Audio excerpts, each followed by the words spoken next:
Good morning friends. Last class में हमने देखा था कि कैसे किसी भी कोऑर्डिनेशन कंपाउंड का हम CFSE कैलकुलेट करते हैं। मैंने आपको सिखाया था, ठीक है। और कुछ क्वेश्चंस दिए थे आपको ट्राई करने के लिए कि कैसे CFSE हम कैलकुलेट करेंगे, ठीक है। तो आई होप आपने किया होगा, ठीक है। अब मैं आपको ये करके देखते हैं कि ये कैसे कैलकुलेट होगा और आप लास्ट में अपने आंसर्स को मैच कर लेना, ठीक है। तो चलिए स्टार्ट करते हैं। ठीक है, सबसे पहले हमारा है MnCN6 का ऊपर जो है -3 चार्ज लगा हुआ है, ठीक है। तो मैंने आपको कल बताया था कुछ स्टेप हैं जिनको आपको फॉलो करना है। सबसे पहले तो इसका जियोमेट्री आपको पता होना चाहिए। तो जियोमेट्री 6 दिख रहा है, 6 के लिए क्या होगा, ऑक्टाहेड्रल,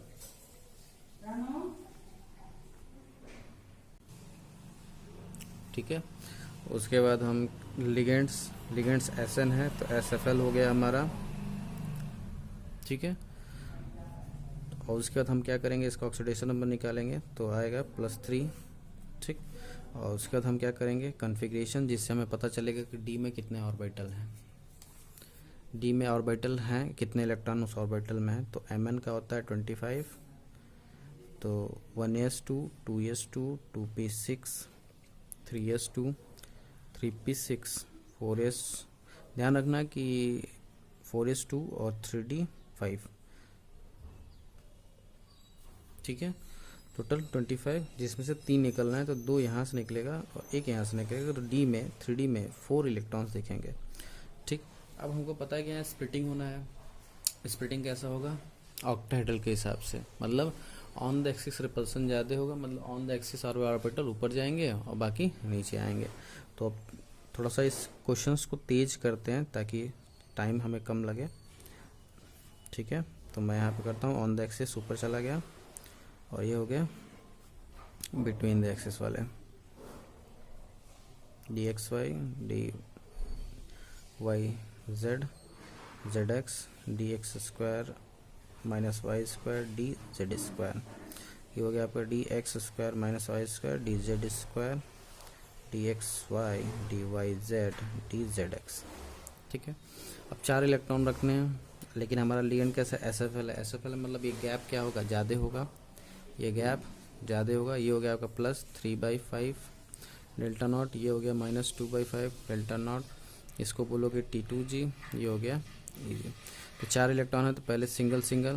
अब स्ट्रॉन्ग फील्ड लिगेंड है इसलिए गैप ज़्यादा होगा, गैप ज़्यादा होने से क्या होगा, हुंस रूल फॉलो नहीं होगा, मतलब पहले पेयरिंग ही हो जाएगी, सारे ऑर्बिटल में इलेक्ट्रॉन नहीं जाएंगे। तो ये 4 इलेक्ट्रॉन भर गया, ठीक।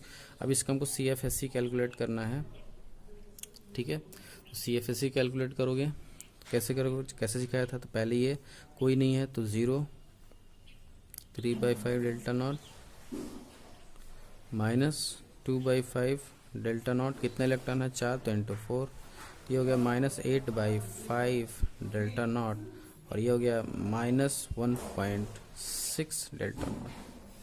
तो ये हो गया इसका CFSE। आप अपना आंसर मैच करते रहना, इतना आ रहा है कि नहीं आ रहा है, ठीक है। समझ में आ रहा है, थोड़ा फास्ट कर रहा हूँ क्योंकि कल मैं आपको यही चीज़ें समझा चुका हूँ कि कैसे कैसे स्प्लिटिंग हुआ, नाम क्या होगा, कैसे कैसे आता था, ठीक है। चलिए नेक्स्ट क्वेश्चन देखते हैं। तो जैसे हम देख रहे हैं ये CO हमारा क्या है, SFL है, ठीक है। और इसका जो ज्योमेट्री होगा 4 है, ठीक है। आप निकालोगे तो sp3 आता है हाइब्रिडेशन, तो sp3 के लिए क्या हो जाएगा, टेट्राहेड्रल, ठीक है। टेट्राहेड्रल में रिपल्सन किसके बीच में ज़्यादा होगा, बिटवीन द एक्सिस पर, तो मतलब बिटवीन एक्सिस ऊपर चले जाएंगे, ठीक है। और इसका जो ऑक्सीडेशन नंबर आएगा वो 0 आएगा क्योंकि ये कैसा है, न्यूट्रल है, तो ये भी न्यूट्रल 0, ठीक है। अब इसका कॉन्फ़िगरेशन कर लेते हैं। ni का होगा 28, तो 1s2 2s2 2p6 3s2 3p6 4s2 3d8, ठीक है। कोई इलेक्ट्रॉन निकलना नहीं है तो पता चलेगा हमको डी में 8 इलेक्ट्रॉन है, बाकी सब तो ख़त्म हो जाएंगे क्योंकि मैक्सिमम इलेक्ट्रॉन कंप्लीट हो चुके हैं। अब आप क्या करोगे, इसका बनाओ, तोड़ोगे, तो ये हो गया आपका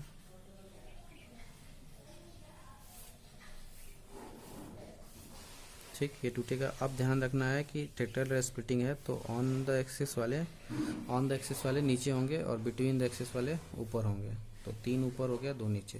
ये हो गया आपका dxy dy dz dx square minus Y square dz square. ठीक है, और ये हो गया आपका, इसको बोलोगे अब T2 जी ऊपर चला गया, ईजी नीचे आ गया। ये हो गया डेल्टा नॉट, ऊपर 3 है तो 2, तो प्लस 2/5 डेल्टा नॉट, और नीचे हो गया -5 3/5 डेल्टा नॉट। ठीक है, अब हमको पता है कि 8 इलेक्ट्रॉन रखने हैं। SFL है, मतलब गैप ज़्यादा होगा, तो गैप ज़्यादा होने मतलब यहाँ पे हर्ट्ज़ फॉलो नहीं होगा। तो मतलब पहले नीचे एक इलेक्ट्रॉन, फिर पेयरिंग भी यहीं हो जाएगी, और फिर बाकी के इलेक्ट्रॉन ऊपर जाएंगे। तो 4 8 हैं, 4 यहाँ हो गए, 7 और 1 8, ये जाके हमारा स्प्लिटिंग में इलेक्ट्रॉन फिल हो गए। ठीक है, अब हम इसका CFSE कैलकुलेट करेंगे। ठीक है, तो अब इसका CFSE कैलकुलेट करते हैं। तो कैसे करोगे CFSE कैस्टरफिश स्टेबलाइजेशन एनर्जी। ठीक है, तो प्लस 2/5 डेल्टा नॉट इंटू कितने इलेक्ट्रॉन हैं, 4। ठीक, और ये हो गया -3/5 डेल्टा नॉट, इसमें भी 4 इलेक्ट्रॉन है, इंटू 4। ये हो गया प्लस 8/5 डेल्टा नॉट, ये हो गया -12/5 डेल्टा नॉट। सॉल्व कर लेंगे इसे तो -4/5 डेल्टा नॉट। ठीक है, और इसको पॉइंट्स में अगर लिखेंगे तो -0.8 डेल्टा नॉट। ये हमारा CFSE हो गया। ठीक है, आप मैच करते रहना। चलिए नेक्स्ट क्वेश्चन ट्राई करते हैं। तो हमको CL पता, CL क्या हो गया, WFL। ठीक है, उसके बाद 4 दिख रहा है, मतलब ज्योमेट्री क्या होगा। आप इसका हाइब्रिडेशन निकाल लेना, हाइब्रिडेशन निकालोगे आप आएगा sp3, और ज्योमेट्री क्या आएगा आपका टेट्राहेड्रल। ये सब इम्पोर्टेंट है, आपको क्वेश्चन सॉल्व करने से पहले ये सब चीज़ें पता होनी चाहिए, तभी आप क्वेश्चन स्टार्ट ले पाओगे। ठीक है, उसके बाद यहाँ पे अगर ऑक्सीडेशन नंबर निकालोगे तो -2 -4 +4 +2 आ जाएगा। और ठीक है, अभी हमने Ni का किया था, तो Ni के लास्ट में 3d8 आया था, और इधर 4s2 था, बाकी का अभी मैंने किया था। ठीक है, अब 2 इलेक्ट्रॉन निकालना था, कहाँ से निकलेगा, 4s से। मतलब अभी भी डी में कितने इलेक्ट्रॉन है, 8 ही हैं। क्लियर है, बात समझ में आ रहा है। अभी हमने कोई एक क्वेश्चन किया था, ये देखो यहाँ पे। ठीक है, डी में 8 इलेक्ट्रॉन है। ठीक, 2 इलेक्ट्रॉन नहीं निकाला था, यहाँ निकल गया, तो एस से निकाला, कोई फर्क नहीं पड़ा। 3D में अभी भी 8 इलेक्ट्रॉन है। ठीक है, और 8 हैं तो, और यहाँ पे SFL था, यहाँ पे SFL था, लेकिन यहाँ WFL है, तो थोड़ा सा इलेक्ट्रॉन भरने का तरीका चेंज होगा। ठीक है, टेट्राहेड्रल है तो स्प्लिटिंग आप कराओगे। ये अब ध्यान रखो, टेट्राहेड्रल है तो बिटवीन द एक्सिस ऊपर रहेंगे और ऑन द एक्सिस नीचे रहेंगे। ठीक है, तो ये हो गया dxy dyz dzx, ये हो गया dx square minus Y square. ये मैं बार बार इसलिए लिखा हूँ ताकि आप भी लिखो तो गलती होने के चांसेस कम रहेंगे, कि गलती नहीं हो। ठीक है, 8 इलेक्ट्रॉन बनना है, हमारा WFL है, WFL है तो हर्ट्ज़ फॉलो होगा। क्यों, क्योंकि रिपल्सन कम होगा, गैप कम होगा, तो इलेक्ट्रॉन पहले सब में एक एक करके भर जाएगा। ठीक है, अब फिर क्या होगी, पेयरिंग होगी। 8 इलेक्ट्रॉन है, 8 भरने हैं। ठीक है, अगर आप देखो तो बिल्कुल ऐसा ही स्ट्रक्चर है। ठीक है, सेम आ रहा है, लेकिन भरने का तरीका आपने देखा यहाँ पे चेंज है। चीज़ें वही आ रही हैं, ये सिर्फ एक इत्तेफाक है, लेकिन ऐसा कुछ नहीं है कि हम दोनों साइड से करेंगे, ऐसा भर के करेंगे तब भी सेम आएगा। नहीं, तरीका देखो ध्यान से चाहिए। यहाँ हमने पहले एक एक करके भरा है और फिर तब जाके पेयरिंग कराई, बट यहाँ पे ऐसा नहीं था। पहले यहाँ पे हमने नीचे ही पेयरिंग करा दिया, फिर ऊपर हम लोग गए। तो इत्तेफाक से दोनों सेम है, तो ये कन्फ्यूज़न मत रखना कि दोनों का तो भरने का तरीका सेम। हाँ, अब ये चीज़ सेम आ गया तो इसका CFSE भी क्या आएगा, सेम आएगा, क्योंकि सब कुछ सेम है। क्योंकि ये आपका क्या हो जाएगा, यहाँ पे 2/5 डेल्टा नॉट, और ये आएगा -3/5 डेल्टा नॉट, और 4 इलेक्ट्रॉन है, तो मैं यहाँ डायरेक्ट लिख दे रहा हूँ, चाहे कैलकुलेट करके भी लिख लो आप। कितने हैं, 4 -3/5 डेल्टा नॉट इंटू 4, इसमें भी हैं, और इसको सॉल्व करोगे तो ये जगह 8/5 अभी हमने किया था वही हो गया है। ठीक है, ये प्लस में है, तो हो जाएगा -4/5 delta not, minus 0.8 delta not. तो सेम आंसर आया है, लेकिन ध्यान रखना यहाँ WFL था और वहाँ पे SFL था, तो इलेक्ट्रॉन भरने का तरीका चेंज हो जाएगा।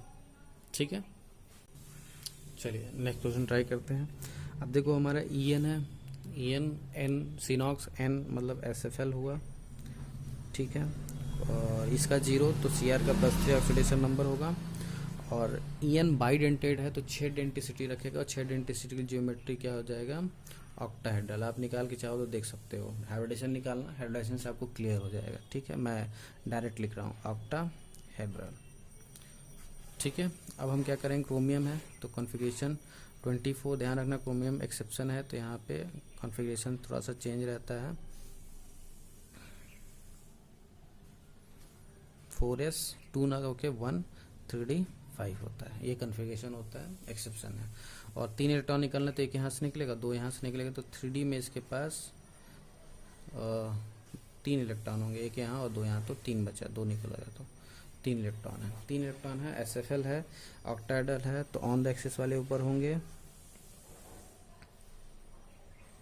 तो ऑन द एक्सिस वाले ऊपर चले गए और बिटवीन द एक्सिस वाले नीचे मैंने बना दिया। ठीक है, ये हो गया आपका dx square minus Y square dz², ये हो गया dxy dyz dzx। ठीक है, अब आप क्या करोगे ये हो गया आपका Eg, ये हो गया T2g, ये सब आप भी लिखा करो, जितनी बार लिखोगे उतना प्रैक्टिस होगा और उतना ही भूलने के चांसेस कम होंगे। तो जितनी बार मैं लिख रहा हूँ अगर आप उतनी बार आप भी लिखोगे सारी चीज़ें, तो मुझे नहीं लगता कि बहुत दिक्कत जाएगी और आसानी से आपको चीज़ें याद रहेंगी। ठीक है, अब इलेक्ट्रॉन भरते हैं कितने इलेक्ट्रॉन भरने हैं, 3, तो पहले एक एक में, तो 3 ही हैं, 3 आ गए, ख़त्म कहानी, ऊपर की ज़रूरत ही नहीं पड़ी। तो अब हम क्या करेंगे, CFSE निकालेंगे, तो ऊपर कोई नहीं है तो ऊपर का लिए 0 हो जाएगा, और नीचे 3 इलेक्ट्रॉन है तो नीचे के लिए इंटू 3, ये हो जाएगा -6/5 डेल्टा नॉट, ये हो जाएगा -1.2 डेल्टा नॉट। तो आसानी से आप समझ पा रहे हैं, क्योंकि बहुत आसान है, अगर चीज़ें याद हैं पहले की तो बहुत आसानी से आप कर सकते हैं। ठीक है, नेक्स्ट क्वेश्चन की तरफ बढ़ते हैं। चलिए हमारा नेक्स्ट क्वेश्चन है, क्या करेंगे, OH O वीक हो गया क्योंकि O डोनर होगा यहाँ पे, तो ये WFL हो गया। ठीक, कोऑर्डिनेशन में निकालोगे -4 हो जाएगा, +2 हो जाएगा। ठीक है, और ज्योमेट्री टेट्रल 4 है, तो क्योंकि OH मोनोडेंटेट होता है, आप निकाल भी देख सकते हो, ज्योमेट्री होगी टेट्राहेड्रल। ठीक, अब आप क्या करोगे, Zn जिंक, ठीक है, 30 configuration 1s2 2s2 2p6 3s2 3p6 4s2 and 3d10। ठीक है, अब 2 इलेक्ट्रॉन निकालना, कहाँ से निकलेगा, यहाँ से, क्लियर है। तो 10 में D में 10 इलेक्ट्रॉन है और टेट्राहेड्रल कॉन्फ़िगर है, तो आप इस ऑर्बिटल को स्प्लिट करिए। ठीक है, तो टेट्राहेड्रल है तो बिटवीन द एक्सिस ऊपर और ऑन द एक्सिस नीचे, ये हो गया आपका dxy dyz dzx dx² minus Y square dz²। ठीक है, 10 इलेक्ट्रॉन है तो WFL है तो पहले सिंगल्स, क्योंकि गैप कम होगा तो पहले सिंगल सिंगल फिर पेयरिंग, तो 10 है 10 भर दीजिए। ठीक है, ये हो गया आपका +2/5 डेल्टा नॉट, इसको बोलोगे आप T2g, ये बोलोगे Eg, और ये हो गया -3/5 डेल्टा नॉट। अब CFSE कैलकुलेट कर लेते हैं, तो 6 इलेक्ट्रॉन है तो +2/5 delta not into 6 -3/5 delta not into 4, ये हो गया 12/5 डेल्टा नॉट, ये भी हो गया 12/5 डेल्टा नॉट, कैंसिल आउट, कितना आ गया 0। तो इसके लिए CFSE कितना आ गया, 0 आ गया। ठीक है, तो हमने देखा 5 क्वेश्चन हमने ट्राई किया, और आप अपने आंसर्स आपने भी ट्राई किए होंगे, तो आप आंसर अपना मैच कर लीजिए, कहीं अगर कोई दिक्कत है तो आप पूछ सकते हैं। ठीक है, चलिए हमारा अब जो नेक्स्ट टॉपिक है वो है colour shown in coordination compound. अगर मैं आपको याद दिला दूं कि वीबीटी में दो कमियां थी। पहली कमियां की थी कि WFL और SFL में पेयरिंग और पेयरिंग क्यों नहीं होती थी, तो उसका हमें रीज़न नहीं पता था, जो हमने अभी देख लिया CFSC कैलकुलेट करके स्प्लिटिंग अप डी ऑर्बिटल से कि क्यों WFL और SFL में क्या हो रहा था, पेयरिंग हो रहा था और क्यों नहीं हो रहा था। तो पहली कमी तो रिजॉल्व हो गई। दूसरी कमी ये थी वीबीटी की कि कोऑर्डिनेशन काउंट कभी कभी कलर शो करते थे और कभी कभी कलर शो नहीं करते थे। तो अब उस दूसरी कमी को दूर करने के लिए हम ये कॉन्सेप्ट पढ़ने जा रहे हैं कि कोऑर्डिनेशन कंपाउंड कब कलर शो करेगा, कब नहीं करेगा और क्यों, रीज़न क्या है कलर शो करने का। ठीक है, तो देखिए सबसे पहले मैं आपको बताता हूँ कि कोऑर्डिनेशन कंपाउंड में दो ही तरीके हैं, दो ही ऐसे रीज़न हैं जिनकी वजह से कोई भी कोऑर्डिनेशन कंपाउंड कलर शो कर सकता है। ठीक है, पहला है आपका DD ट्रांजिशन, पहला आपका है DD ट्रांजिशन और दूसरा है आपका इलेक्ट्रॉन एक्सचेंज। इन्हीं दोनों रीजन की वजह से क्या होता है कि आपका कलर शो होता है। ठीक है, तो मैं थोड़ा समझा दूं कि DD ट्रांजिशन कब होगा और कब इलेक्ट्रॉन एक्सचेंज होगा। ठीक है, ध्यान ये रखना है कि D में अगर 1 से 9 तक इलेक्ट्रॉन प्रेजेंट हैं, D ऑर्बिटल में अगर 1 से 9 इलेक्ट्रॉन प्रेजेंट हैं, तो उस केस में अगर कलर शो हो रहा होगा तो वो किस वजह से हो रहा होगा, DD ट्रांजिशन की वजह से हो रहा होगा। और अगर D में एक भी इलेक्ट्रॉन नहीं है और या D में सारे के जितने मैक्सिमम इलेक्ट्रॉन होने चाहिए वो मैक्सिमम इलेक्ट्रॉन है, ये एंड है। ठीक है, जब D 0 हो या D फुल हो, और ये मतलब यहाँ से लेकर यहाँ तक, मतलब 1 से लेकर 9 तक ये पूरा है, और इसमें सिर्फ D 0 हो और जी जब 10 हो, पूरा फुल हो, तब हमारा जो वहाँ कलर शो हो रहा होगा वो किस वजह से हो रहा होगा, इलेक्ट्रॉन एक्सचेंज की वजह से हो रहा होगा। ठीक है, बात समझ में आ रही है, तो ध्यान रखना। तो चलिए सबसे पहले शुरू करते हैं DD ट्रांजिशन की। DD ट्रांजिशन में क्या हो रहा है, जैसा कि हम देख रहे हैं DD ट्रांजिशन वैलिड होगा जब 1 से लेकर 9 तक इलेक्ट्रॉन, मतलब 1 2 3 4 5 6 7 8 9, अगर इनमें से कोई भी D में इतने इलेक्ट्रॉन होते हैं तो वहाँ DD ट्रांजिशन के थ्रू कलर शो किया जा सकता है। मैं बोल रहा हूँ किया जा सकता है, ऐसा कंपलसरी नहीं है कि वो हमेशा ही करेगा। कुछ रूल्स हैं, उनको अगर आप फॉलो करोगे देखोगे तो तब वो कलर शो करेगा, और अगर नहीं है तो नहीं शो करेगा। ठीक है, तो अब इसके बारे में पढ़ते हैं। देखिए DD ट्रांजिशन का मतलब क्या है, जैसे कि आप देख रहे हो DD ट्रांजिशन मतलब कि इलेक्ट्रॉन D ऑर्बिटल से निकल के D में ही अगर शिफ्ट होता है तो उसको हम बोलते हैं DD ट्रांजिशन। जैसे कि मैं अभी बताया आपको कि चाहे जैसे केस ले लेते हैं, ऑक्टाहेड्रल का केस ले लेते हैं। ठीक है, ऑक्टाहेड्रल हमने अभी स्प्लिटिंग करना सिखाया था कि इस ऑक्टाहेड्रल केस में क्या होगा, स्प्लिटिंग होगा। तो स्प्लिटिंग ऑन द एक्सिस वाले ऊपर हो जाएंगे, बिटवीन द एक्सिस वाले नीचे हो जाएंगे। ये हो गया DX square minus Y square DZ square DZY XY DYZ DZX। ठीक है, अब DD, ये भी D ऑर्बिटल है, ये भी D ऑर्बिटल है। ठीक है, तो होता क्या है DD ट्रांजिशन का मतलब क्या होता है कि अगर मान लो कोई इलेक्ट्रॉन यहाँ से निकल के इस ऑर्बिटल में जाए, ठीक है, अब ध्यान ये रखना है कि दोनों की एनर्जी क्या होती है, अलग अलग होती है। ठीक है, तो अगर मान लो इसकी एनर्जी कम है, इसकी एनर्जी ज़्यादा है, तो अगर इलेक्ट्रॉन यहाँ से यहाँ जा रहा है तो कैसे जाएगा, जब इस इलेक्ट्रॉन को कहीं से एनर्जी मिलेगी तभी तो ये एनर्जी लेकर इस हायर एनर्जी में जा सकता है, मतलब इसको एनर्जी देनी पड़ेगी।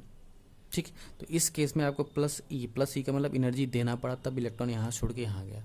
मान लो अगर कोई इलेक्ट्रॉन यहाँ का इलेक्ट्रॉन यहाँ आ रहा है, तो यहाँ का इलेक्ट्रॉन यहाँ कब आएगा, जब यहाँ से एनर्जी निकाली, क्योंकि ये ज़्यादा एनर्जी है और ये कम एनर्जी है, तो ये अगर यहाँ पे आ रहा है तो इसको कम अपनी एनर्जी, क्योंकि ज़्यादा थी तो कुछ कम करनी पड़ेगी, तो यहाँ एनर्जी निकालता है।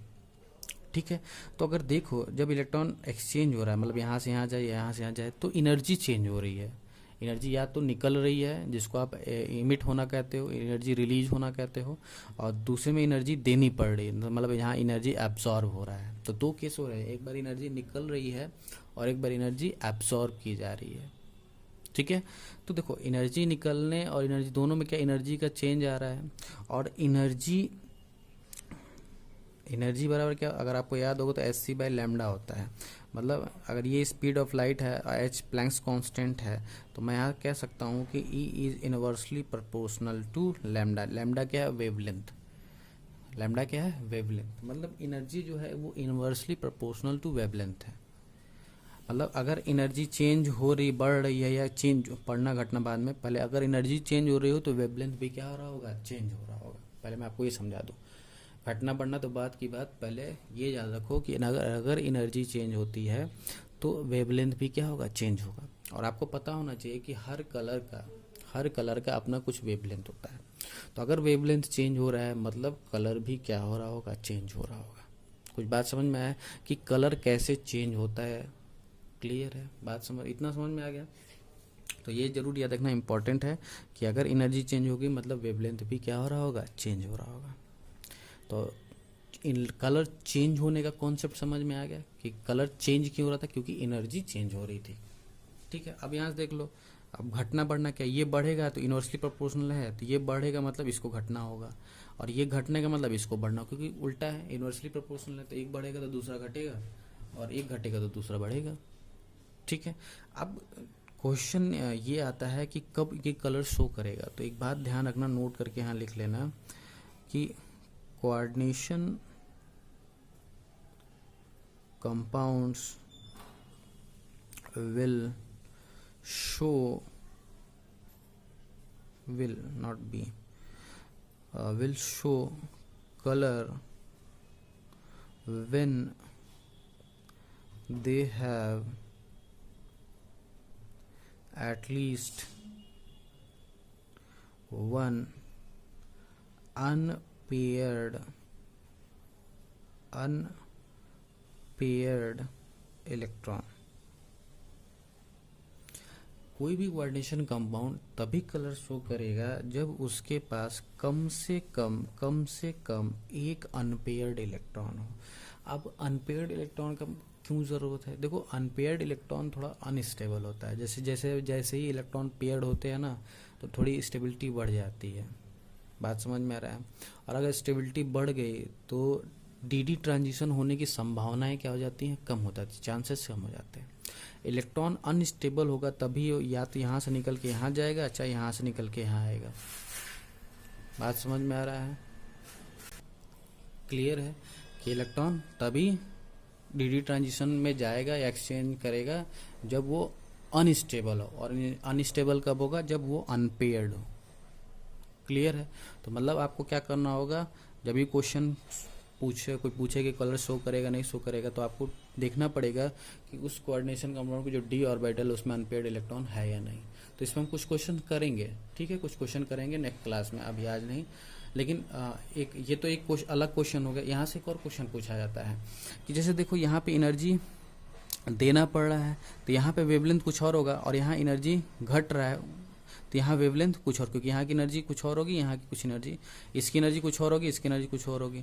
तो ये हाई एनर्जी से लोअर एनर्जी में आ रहा है और ये लोअर एनर्जी से हाई एनर्जी आ रहा है। तो क्वेश्चन ये पूछता है कि अगर मान लो यहाँ से यहाँ जाते समय का कलर इसने रेड शो किया तो लौटते समय किस कलर का शो करेगा। इस तरह के क्वेश्चन आते हैं कॉम्पिटिटिव एग्जाम में कि अगर ये रेड है तो यहाँ कौन सा कलर होगा। मान लो अगर ये रेड होता तो यहाँ से आने का रेड है तो यहाँ से यहाँ जाने का कौन सा कलर होता। इस तरह के क्वेश्चन आते। तो इस तरह के क्वेश्चन कैसे आप पता करोगे, तो उसके लिए मैं आपको ट्रिक बताता हूँ, उसको आप ध्यान रखना। ठीक है, मैंने एक सर्कल बनाया और ऐसे आप सर्कल को डिवाइड कर लोगे। ठीक है, जैसे आपने जाना विबग्योर नाम सुना होगा, विबग्योर सुना है बहुत आसानी से। ठीक है, तो विबग्योर में 7 लेटर्स हैं, तो हम इसमें से क्या करेंगे, बस एक लेटर हटाना है आपको, आई को रिमूव करना है। विब में से आई को हटा दीजिए तो क्या बचा, WBYGYOR। आई आपको हटा देना, रिप्लेस कर देना। अब कहीं से भी शुरू करोगे तो आपको लगातार लिखना। जैसे मान लो आपने यहाँ बी शुरू किया तो यहाँ बी, फिर यहाँ पे बी के बाद जी, फिर यहाँ पे वाई, फिर यहाँ पे ओ और यहाँ पे आर। अब आई हटा देना है। ठीक, अब इसको ध्यान रखना इसके अपोजिट साइड में। जैसे अगर मैं कहा कि इधर रेड था तो रेड किधर है, इधर। तो अगर जाते समय रेड है तो आते समय ग्रीन शो करेगा। ठीक, इसको उल्टा दिखना है, जो उसके अपोजिट में कलर होगा वही शो करेगा। अगर मान लो जाते समय इधर रेड है तो इधर आते समय ग्रीन हो जाएगा। मान लो इधर जाते समय ब्लू है तो इधर जाते समय ब्लू का अपोजिट ऑरेंज। ठीक है। मान लो अगर इधर इधर वायलेट है तो उधर से जाते वायलेट है, उधर जाते सॉरी वायलेट कर रहा हूँ, येलो है तो इधर से आते समय वायलेट हो जाएगा। बात समझ में आ रहा है, क्लियर है? तो बहुत आसान है, जो भी कलर जिस भी साइड का दिया होगा उसका अपोजिट साइड में जो भी कलर होगा वो कलर शो किया जाएगा।